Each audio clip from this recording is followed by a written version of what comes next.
Hi guys and welcome to day 13 of 100 days of coding challenge. I hope आप सभी को मजा आया हुआ है यार। मेरा नाम है Devansh and welcome to Skill x.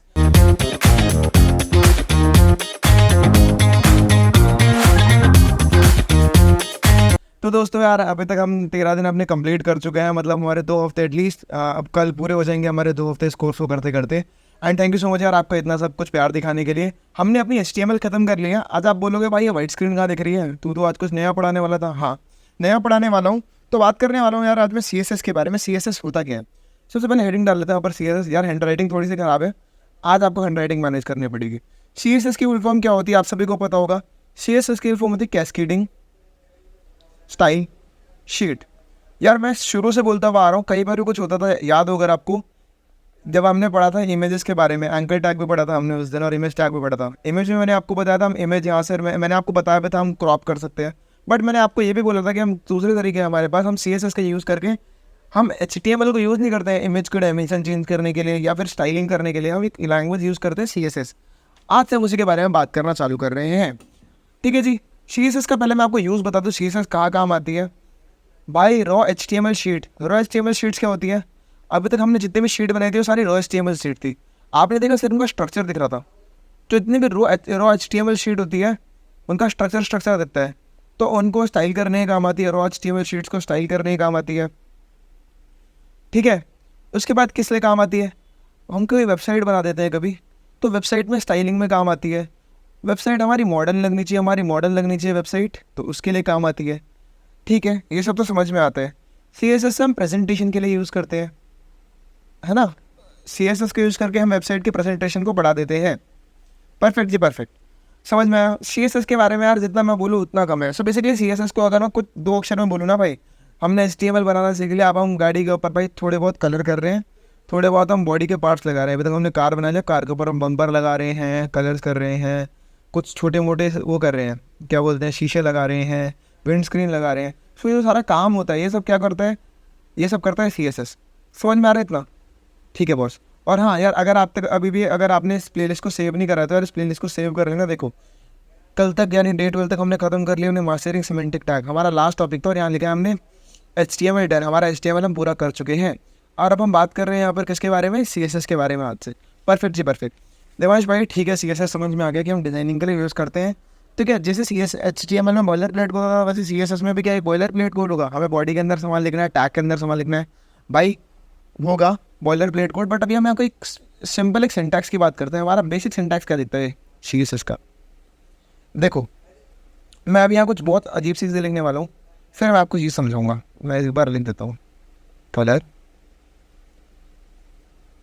BLUE। थोड़ा यार मैं ना राइटिंग पैड का बहुत कम यूज़ करता हूँ, इसलिए हैंड राइटिंग थोड़ी ख़राब आ रही है। देखो क्योंकि मेरे को कोड करना होता है बेसिकली ज़्यादातर। अब देखो ये मैंने लिखा है भाई, ये कुछ CSS का वो दिखता है, क्या बोलते हैं उसको, CSS का ये हमारा सिंटेक्स दिखता है। तो ये P क्या है, P कुछ भैया देखा देखा लग रहा है, पैराग्राफ टैग। परफेक्ट वही है भाई। ये जो हमारा P है ये हमारा सिलेक्टर है। यहाँ पर P हो सकता है, कुछ और भी हो सकता है, तो हमारा सिलेक्टर काम आता है P। तो P हमारा किस तरह से काम आएगा, हमारा जो लोकेशन है कहाँ पर हम इसे यूज़ कर रहे हैं। सबसे पहले हम यूज़ करता हूँ ना वेयर, कहाँ पर हमारी किस लोकेशन पे हम CSS का यूज़ कर रहे हैं। सेकंड हमारा आता है प्रॉपर्टी, हम क्या प्रॉपर्टी का यूज़ कर रहे हैं। यहाँ पर हम प्रॉपर्टी का यूज़ कर रहे हैं कलर, और हम प्रॉपर्टी के अंदर हमारी वैल्यू क्या है। अब यहाँ हैशटैग वो हैश वैल्यू लिख सकते हैं, यहाँ पर मैंने सीधा कलर डाल दिया, तो यहाँ कलर वैल्यू। तो CSS हमारा सिंटेक्स 3 चीज़ों से मिलकर बना है। एक हमें वेयर पता होना चाहिए, प्रॉपर्टी पता होनी चाहिए, वैल्यू पता होनी चाहिए, कहाँ यूज़ करना है, क्या यूज़ करना है, और इसके और स्पेसिफिकली क्या कहाँ यूज़ करना है, क्या यूज़ करना है और कैसा यूज़ करना है। समझ में आ रहा है, कहाँ यूज़ करना है, पैराग्राफ टैग में यूज़ करना है, क्या यूज़ करना है, कलर यूज़ करना है, और कैसे यूज़ करना है, तो ब्लू कलर यूज़ करना है। परफेक्ट जी, परफेक्ट, इतना समझ में आया। Sorry for interruption in between. Perfect boss, आगे बात करते हैं। भाई इतना तो मुझे समझ में आ गया, ठीक है। तो क्या ये CSS का कोड होता है? हाँ जी हाँ, बिल्कुल हम कुछ ऐसी बात करेंगे। अब जैसे मैं आपको बताता हूँ, आप बोलोगे कि भाई अब दिमाश भाई एक पैराग्राफ में, जैसे एक कोड में HTML के 10 पैराग्राफ होता है, P P P P P, मुझे इसका रेड कलर रखना है, इसका ब्लू, इसका येलो, इसका ग्रीन। तो भाई ऐसा क्या करूँ कि सबका कलर अलग अलग हो जाए। चलो मैं आपको ये बताता हूँ एक बार, कोई इशू नहीं है। देखो ये समझाता हूँ मैं आपको एक बार। तो इसके लिए हम क्या करेंगे भाई, एक हेडर बना लेता हूँ मैं, पूरी हेडर। भाई आपको मैंने एक चीज़ बोली थी, क्या बोलते हैं उसको, मैं P.ID ले लेता हूँ एक, मैं P.intro ले लेता हूँ ID में। तो मैंने एक आईडी बना दी पूरी। अब जो इंट्रो क्लास है इसके अंदर मैं सिलेक्ट कर लूँगा कि अभी जो इंट्रो वाला है पैराग्राफ, इंट्रो पैराग्राफ, उसके अंदर बैकग्राउंड मेरा क्या होना चाहिए, मेरा बैकग्राउंड कलर होना चाहिए रेड, ठीक है जी। और कुछ बॉर्डर मैं ले लेता हूँ, बॉर्डर मेरा होना चाहिए क्या, ब्लू। समझ रहे हो ये क्या है, बैकग्राउंड कलर और बॉर्डर। बेचारा बैकग्राउंड का समझ में आ रहा है, बॉर्डर अभी समझ नहीं आ रहा होगा, बॉर्डर भी समझ में आ रहा है। अभी मैं आपको बेसिकली और इसको डिटेल में समझाऊंगा, बट मैं अभी आपको बता रहा हूँ क्या है। तो देखो, अगर मुझे बहुत सारे पैराग्राफ हो मेरे एक ही शीट में, एक HTML की शीट में बहुत सारे पैराग्राफ हो, तो भाई हम सबकी आईडी बना लेते हैं। हमने आईडी बताई थी ना, एक आईडी सबका यूनिक नंबर होता है। तो हर पैराग्राफ की अपनी एक यूनिक आईडी बना लेंगे हम। उस आईडी पे टोटल, जैसे मैंने देखा अभी मैंने आईडी ली p.intro, इसका हेडर फाइल ली हमने, उसमें बोला भाई बैकग्राउंड में मैं ये ऐड कर दूंगा, ये ऐड कर दूंगा, और भाई ये कर लूँगा। परफेक्ट जी परफेक्ट। इतना समझ में आ गया दिवांश भाई? परफेक्ट, कोई दिक्कत नहीं आता दिवांश भाई, कोई रॉकेट साइंस वाली चीज़ नहीं है, मुझे इतना समझ में आ गया। ठीक है बॉस, आगे बात करते हैं एक और चीज़ के बारे में, दैट इज़ नोन एज कि, ठीक है भाई ये तो समझ में आ गया। अब मुझे बताओ अलग अलग तरीके से मैं CSS कैसे यूज़ कर सकता हूँ। देखो मेरे हिसाब से CSS हम 3 तरीके से यूज़ कर सकते हैं। एक इनलाइन CSS का यूज़ कर सकते हैं हम अपने HTML कोड में, एक हम यूज़ कर सकते हैं इंटरनल CSS का अपने कोड में, और एक हम यूज़ कर सकते हैं एक्सटर्नल CSS का अपने कोड में। ये 3 तरीके से हम अपने CSS के कोड को एनहांस कर सकते हैं। मतलब अलग अलग जगह पे अलग अलग यूज़, जैसा नाम वैसे काम। इनलाइन CSS यार जैसा नाम बता रहे हैं, लेट सपोज मैंने कभी आपको पीछे एक दिखाया था ना, ये देखो ये वाली चीज़, एक मैंने P लिया पैराग्राफ, उसमें मैंने पूरा ऐसे वैल्यू डाल दी, तो इसको मैं इनलाइन CSS बोल सकता हूँ। That is known as 100% of inline CSS। Inline CSS हमारा ये बोलता है भाई, उसी के अंदर हमने वो एक लाइन के अंदर एक स्पेसिफिकली हमने एक कोड डाल दिया, लाइन टू लाइन डाल दिया। लेट सपोज पहले मैंने पैराग्राफ लिखा, पैराग्राफ के बाद मैं उसका CSS लिख रहा हूँ, पहले HTML कोड फिर CSS कोड, फिर HTML कोड फिर CSS कोड। बट यार ये कन्वीनियंट नहीं होता है। लेट सपोज मुझे 50 लाइन का कोड है, उसमें भाई मैं HTML CSS अलग अलग करता रह जाऊँगा, फिर काम हो गया। परफेक्ट जी परफेक्ट। देखिए दिमाग में समझ में आया इफेक्टिव क्यों नहीं है, क्यों? क्योंकि सेम चीज़ के हम दो कोड नहीं बना सकते। ओ आई एम वेरी सॉरी, थोड़ा जोन आउट हो गया। हम सेम चीज़ के 2 कोड बना सकते हैं, बट 2 कोड अगर हम लिख रहे हैं, अगर वो सेम चीज़ को एमिट कर रहे हैं, तो हमें बार बार बनाने की ज़रूरत ही क्या है, हम उसको एक ही बार यूज़ कर लेंगे। समझ में आ रहा है? ठीक है, मैं आपको एक एनालॉजी देता हूँ, मैं समझाऊंगा। मतलब अगर अभी भी नहीं आ रहा ना यार, बस ये देख लो, बस मैं बेसिक आपको बता रहा हूँ। मैं आज कोड नहीं करने वाला हूँ, कोड मैं अगली वीडियो में करूँगा, बट आज मैं आपको बेसिक बता दूँ हमारा CSS होता क्या है। कोडिंग जब करूँगा ना, वापस वहाँ पर बेसिक आऊँगा। आपको मैंने हमेशा हाथ पकड़ के चला है, लास्ट तक सिखाऊंगा अगर अभी भी समझ नहीं आ रहा है तो। देखो क्या होता है, मैं आपको फिर एग्जांपल लेता हूँ। वो वाला मैंने अभी आपको वेयर प्रॉपर्टी वैल्यू वाला देता था, वेयर दिस वैल्यू।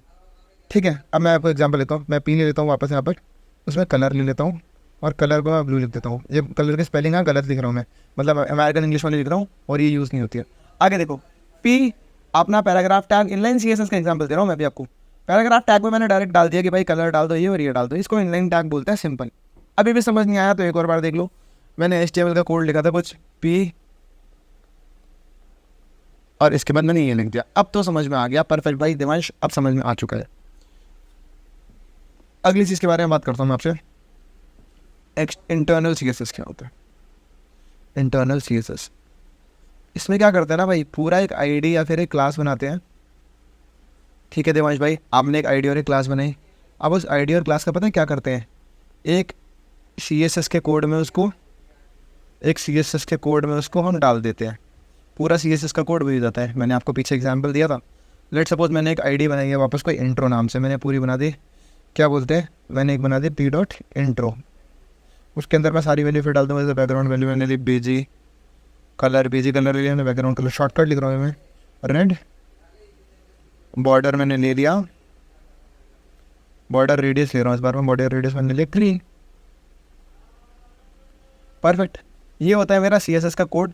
इसको इंटरनल CSS बोलते हैं। मतलब मैंने एक पूरी आईडी के ऊपर या फिर एक पूरी क्लास के ऊपर मैं क्या करूँगा, एक CSS का कोड चला दूँगा। अब मान के चलो यार, एक ही कोड में मेरे पास 1000 आइडिया हैं और 1000 क्लासेस हैं, तो भाई इतना बड़ा इंटरनल CSS में अगर फॉल्ट आता है तो ढूंढने में कितना टाइम लगेगा। अभी तो यार टू बी ऑनेस्ट हम इंटेलिजेंस का यूज़ करते हैं VS कोड में। जब आप बड़े बड़े प्रोजेक्ट बनाओगे ना, उस टाइम के लिए हम यूज़ करते हैं अपनी थर्ड चीज़ का, that is known as external CSS। तो एक्सटर्नल CSS भाई किस काम आता है भाई? तब मैंने एक चीज़ दे दी, एक मैंने फाइल बनाई थी स्टार्टिंग में, तो day2.css नाम से, याद है day2.css वाली फाइल। मैं VS कोड आपको खोल के दिखाता हूँ एक बार। VS कोड देखो, अभी दिखेगा आपको, ये आपको यहाँ पर फाइल दिखेगी, ये रही day2.css की फाइल। तो ये हमने एक एक्सटर्नल CSS की फाइल होती है।